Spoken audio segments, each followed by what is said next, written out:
DSA is a regular show on our program events. We regularly do DSA and Lima and the other year, and we've been doing it for a long time. I can't remember how many times I've been here, but it's always good to come back to Malaysia, to DSA, and do.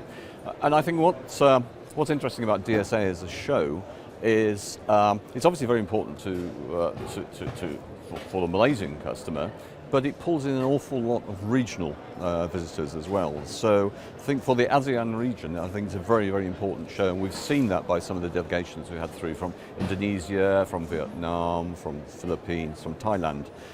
So I think it's a sort of key show for the region. So we're committed to DSA, and we'll be back in 2 years. The next big one for us will actually be Farnborough Air Show, of course, back in the UK, which is the main sort of event there. Then we have, I think there's an exhibition in Manila, is ADAS, and towards the end of the year we'll have Indo-Defence in Jakarta. Indo-Defence is it's one of my favourite exhibitions. I spent 10 years living in Jakarta, so again we're regular participants to that show.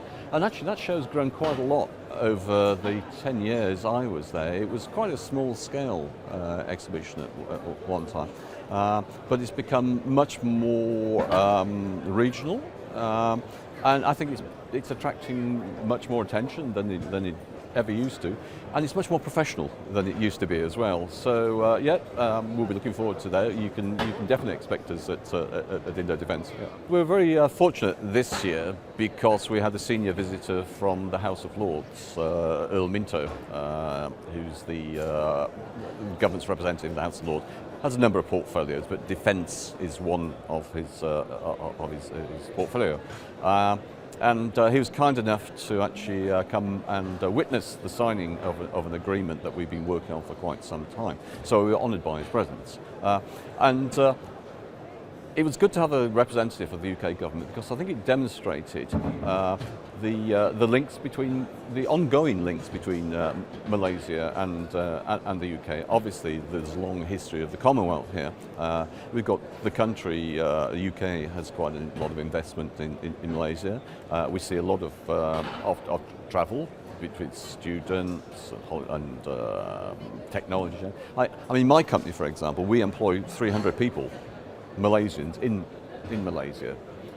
So this was the latest kind of development in that process. And actually there was a third party involved, as you're probably aware, that the technology came from the UK.